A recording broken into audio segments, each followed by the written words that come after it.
നമസ്കാരം. എല്ലാവർക്കും ഹൃദയപൂർവ്വം സ്വാഗതം. പ്രിയപ്പെട്ടവരെ, ഇതൊരു സുരക്ഷിതമായ ഇടമാണ് കേട്ടോ. പുരുഷന്മാരുടെ ആരോഗ്യത്തെക്കുറിച്ചും ഉന്മേഷത്തെക്കുറിച്ചും യാതൊരുവിധ മുൻവിധികളുമില്ലാതെ വളരെ തുറന്ന് സംസാരിക്കാൻ കഴിയുന്ന ഒരിടം. നമ്മുടെയൊക്കെ അടുക്കളയിലുള്ള ഒരു സാധാരണക്കാരൻ, വെളുത്തുള്ളി. ഇതെങ്ങനെയാണ് പുരുഷന്മാരുടെ ആരോഗ്യത്തിന്, പ്രത്യേകിച്ച് ഉന്മേഷത്തിനും പ്രജനനാരോഗ്യത്തിനും സഹായിക്കുന്നത് എന്ന് നമുക്കൊന്ന് നോക്കാം. വളരെ കൂളായിട്ട്, യാതൊരു ടെൻഷനുമില്ലാതെ നമുക്കിത് കേൾക്കാം. പ്രായം കൂടുന്തോറും പഴയ ആ ഒരു എനർജി കിട്ടുന്നില്ല, പെട്ടെന്ന് ക്ഷീണിക്കുന്നു, അല്ലെങ്കിൽ കോൺഫിഡൻസ് ഒക്കെ കുറയുന്നു എന്ന് നിങ്ങൾക്ക് എപ്പോഴെങ്കിലും തോന്നിയിട്ടുണ്ടോ? പലപ്പോഴും പുരുഷന്മാരിതൊന്നും പുറത്തു പറയാറില്ല അല്ലേ? പക്ഷെ വിശ്വസിക്കൂ, നിങ്ങൾ ഒറ്റയ്ക്കല്ല. മിക്ക പുരുഷന്മാരും ഉള്ളിൽ അനുഭവിച്ചുകൊണ്ടിരിക്കുന്ന ചില കാര്യങ്ങളാണിവ. ഈ മാറ്റങ്ങളെ നമ്മൾ ആദ്യം തന്നെ ഒന്ന് മനസ്സിലാക്കണം, അംഗീകരിക്കണം.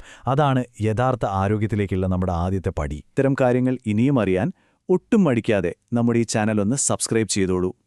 ഇതൊരു ചെറിയ കരുതൽ മാത്രമാണ്. അപ്പോൾ നിങ്ങളുടെ മനസ്സിൽ ഇപ്പോൾ ഒരു ചോദ്യമുണ്ടാകാം, ഈ വെളുത്തുള്ളി ശരിക്കും ഇതിനൊരു പരിഹാരമാണോ?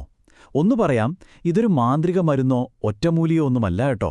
മറിച്ച് നമ്മുടെ ആരോഗ്യകരമായ ജീവിതശൈലിയെ വളരെ സ്വാഭാവികമായി സപ്പോർട്ട് ചെയ്യുന്ന നല്ലൊരു സുഹൃത്താണ് വെളുത്തുള്ളി.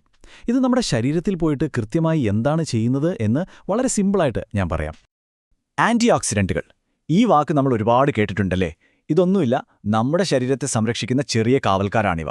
നമ്മൾ ദിവസവും അനുഭവിക്കുന്ന മാനസികവും ശാരീരികവുമായ സ്ട്രെസ് കാരണം ശരീരത്തിൽ ചില ദോഷകരമായ മാറ്റങ്ങളൊക്കെ ഉണ്ടാവും. അത് നമ്മുടെ കോശങ്ങളെ നന്നായി ക്ഷീണിപ്പിക്കും. എന്നാൽ പച്ച വെളുത്തുള്ളിലൊക്കെ ധാരാളമായി അടങ്ങിയിട്ടുള്ള ഈ ആന്റി ഓക്സിഡന്റുകൾ ആ ദോഷങ്ങൾ ഇല്ലാതാക്കുന്നു. അങ്ങനെ ശരീരത്തിന്റെ സ്വാഭാവികമായ ക്ഷീണം മാറ്റി നമ്മളെ ഉന്മേഷത്തോടെ ഇരിക്കാൻ ഇത് വളരെ സോഫ്റ്റായിട്ട് സഹായിക്കും. ഇനി പുരുഷന്മാരുടെ സ്റ്റാമിനയെക്കുറിച്ചും പ്രജനനാരോഗ്യത്തെക്കുറിച്ചും പറയുമ്പോൾ ഏറ്റവും ബേസിക്കായൊരു കാര്യമുണ്ട്: രക്തചംക്രമണം, അതായത് ബ്ലഡ് സർക്കുലേഷൻ. ശരീരത്തിന്റെ എല്ലാ ഭാഗത്തേക്കും ആവശ്യത്തിന് രക്തമൊഴുകുക എന്നതാണ് ഇവിടെ ഏറ്റവും പ്രധാനം. കാരണം ഈ രക്തമാണ് നമുക്ക് പ്രവർത്തിക്കാൻ വേണ്ട ഓക്സിജനും ഊർജവുമൊക്കെ കൊണ്ടുവരുന്നത്. നല്ല രീതിയിൽ രക്തയോട്ടമുണ്ടെങ്കിൽ മാത്രമേ നമുക്ക് ആ ഒരു ശാരീരികമായ കരുത്ത് നിലനിർത്താൻ കഴിയൂ. ഇവിടെയാണ് വെളുത്തുള്ളിയുടെ റോള് വരുന്നത്. വെളുത്തുള്ളിയിലെ ചില പ്രത്യേക ഘടകങ്ങൾ നമ്മുടെ ശരീരത്തിൽ ചെല്ലുമ്പോൾ രക്തക്കുഴലുകളെ വളരെ മൃദുവായി ഒന്ന് റിലാക്സ് ചെയ്യാൻ സഹായിക്കും. അതായത് ആ രക്തക്കുഴലുകളൊന്ന് വികസിച്ച് രക്തയോട്ടം വളരെ സുഗമമാകും. പ്രജനന അവയവങ്ങളിലേക്കടക്കം ഇങ്ങനെ രക്തയോട്ടം കൂടുന്നത് പുരുഷന്മാരുടെ ആരോഗ്യത്തിന് വളരെ വളരെ ഗുണകരമാണ്. ഒപ്പം ഇത് നമ്മുടെ ഹൃദയത്തെയും നന്നായിട്ട് സംരക്ഷിക്കുന്നുണ്ട് കേട്ടോ. തീർച്ചയായും മെച്ചപ്പെടുത്തും. നമ്മുടെ ശരീരവും മനസ്സും തമ്മിൽ വലിയൊരു കണക്ഷനുണ്ടല്ലേ? നല്ല രക്തചംക്രമണം വഴി ശരീരത്തിന് ആവശ്യമായ എനർജി കിട്ടിത്തുടങ്ങുമ്പോൾ തന്നെ ആ ഒരു ഫിസിക്കൽ മാറ്റം നിങ്ങൾക്ക് ഫീൽ ചെയ്തു തുടങ്ങും. ശരീരത്തിന്റെ ആ ക്ഷീണമൊക്കെ മാറുമ്പോൾ സ്വാഭാവികമായും പണ്ട് നഷ്ടപ്പെട്ടു പോയെന്ന് കരുതിയ ആത്മവിശ്വാസം താനേ തിരിച്ചുവരും. വെറും ലളിതമായ ഇത്തരം നല്ല ഭക്ഷണശീലങ്ങൾ മതി നമ്മുടെ മാനസികാരോഗ്യത്തെയും പ്രജനനാരോഗ്യത്തെയും അടിപൊളിയായിട്ട് നിലനിർത്താൻ.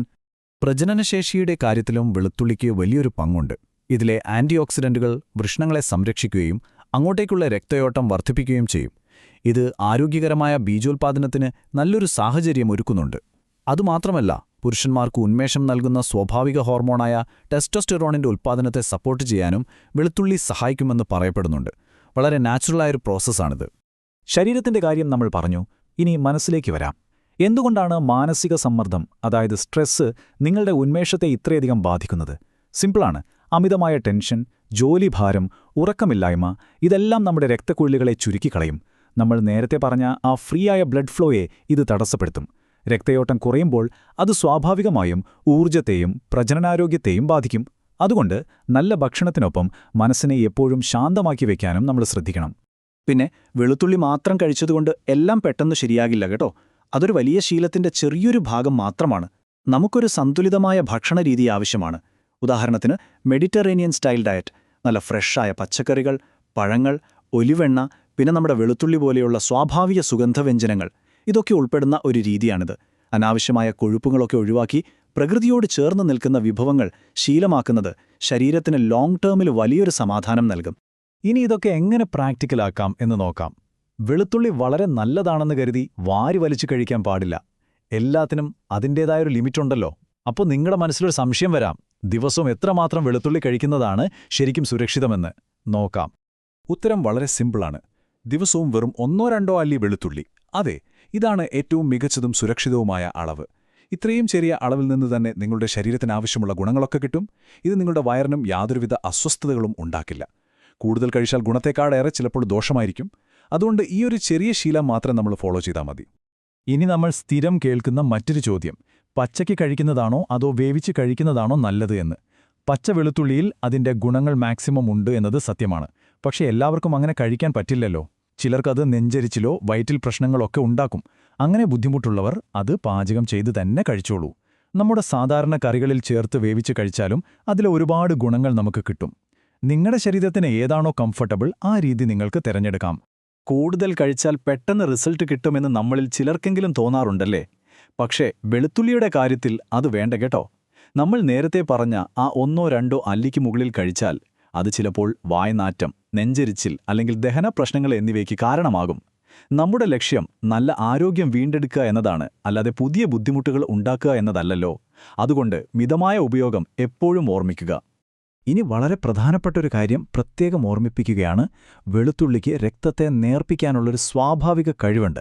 അതുകൊണ്ട് ഹൃദ്രോഗത്തിനോ മറ്റോ വേണ്ടി രക്തം കട്ട പിടിക്കാതിരിക്കാൻ മരുന്നുകൾ, അതായത് ബ്ലഡ് തിന്നേഴ്സ് ഒക്കെ കഴിക്കുന്നവർ ഇതുപയോഗിക്കുമ്പോൾ ഒന്ന് ശ്രദ്ധിക്കണം. അതുപോലെ എന്തെങ്കിലും സർജറിക്ക് തയ്യാറെടുക്കുന്നവരും വയറിന് സ്ഥിരമായ അസുഖങ്ങളുള്ളവരും വെളുത്തുള്ളി കൂടുതലായി കഴിക്കുന്നതിന് മുൻപ് നിങ്ങളുടെ സ്വന്തം ഡോക്ടറോടൊന്ന് സംസാരിക്കുന്നത് എപ്പോഴും നല്ലതാണ്. ഇതൊരു സേഫ്റ്റിക്ക് വേണ്ടിയുള്ള ചെറിയ മുൻകരുതൽ മാത്രമാണ് കേട്ടോ. നമ്മളെല്ലാവരും എപ്പോഴും ഒരു മാജിക്കാണ് ആഗ്രഹിക്കുന്നതല്ലേ, പെട്ടെന്നുള്ള മാറ്റങ്ങൾ. എന്നാൽ യഥാർത്ഥ ആരോഗ്യത്തിന്റെ കാര്യത്തിൽ അങ്ങനെ ഒരു ഷോർട്ട്കട്ടില്ല. ഒറ്റ രാത്രി കൊണ്ട് അത്ഭുതങ്ങളൊന്നും സംഭവിക്കില്ല. പ്രകൃതിദത്തമായ കാര്യങ്ങൾ എപ്പോഴും കുറച്ച് സാവധാനമേ പ്രവർത്തിക്കൂ. എന്നാൽ അത് വളരെ സുരക്ഷിതമാണ്. ദിവസവും ആ 1-2 അല്ലി വെളുത്തുള്ളി കഴിക്കുക, നല്ല ഭക്ഷണം ശീലിക്കുക, ലഘുവായ വ്യായാമം ചെയ്യുക. ഇത്തരം കൊച്ചു കൊച്ചു കാര്യങ്ങൾ ഒരു സ്ഥിരതയോടെ, അതായത് കൺസിസ്റ്റൻ്റായിട്ട് കൊണ്ടുപോകുമ്പോഴാണ് നമുക്ക് ശരിയായ ആരോഗ്യം കിട്ടുന്നത്. അവിടെ നമുക്ക് കുറച്ച് ക്ഷമ ആവശ്യമാണ്. എന്റെ പ്രിയപ്പെട്ടവരെ, നിങ്ങളുടെ ഉന്മേഷക്കുറവിനെയോ മറ്റാരോഗ്യ പ്രശ്നങ്ങളെയോ ഓർത്ത് ഒട്ടും ലജ്ജിക്കേണ്ട കാര്യമില്ല. അതൊക്കെ പ്രായമാകുമ്പോഴും ജീവിതത്തിലെ പല സാഹചര്യങ്ങളിലൂടെ കടന്നുപോകുമ്പോഴും സംഭവിക്കുന്ന തികച്ചും നോർമലായ കാര്യങ്ങളാണ്. ആ ഒരു സ്ട്രെസ്സും ടെൻഷനുമൊക്കെ അങ്ങ് മാറ്റിവെച്ചിട്ട് നിങ്ങളുടെ ശരീരത്തെ സ്നേഹിക്കാൻ തുടങ്ങുക. സ്വന്തം ആരോഗ്യം ശ്രദ്ധിക്കുക എന്നത് ഒരു വലിയ കാര്യമാണ്. അങ്ങനെയുള്ളൊരു നല്ല തീരുമാനത്തിൽ നിങ്ങൾ അഭിമാനിക്കുക. വളരെ കൂളായിട്ട് ശാന്തമായ മനസ്സോടെ മുന്നോട്ടു പോകുക. അപ്പോൾ സ്വാഭാവികമായ ശീലങ്ങൾ പെട്ടെന്നുള്ള പരിഹാരങ്ങളെക്കാൾ പ്രധാനമാണോ? 100% അതെ. കാരണം ആരോഗ്യം എന്നത് നമ്മൾ ഒറ്റയടിക്ക് നേടിയെടുക്കുന്ന ഒന്നല്ല, അതൊരു മനോഹരമായ ആയുഷ്കാല യാത്രയാണ്.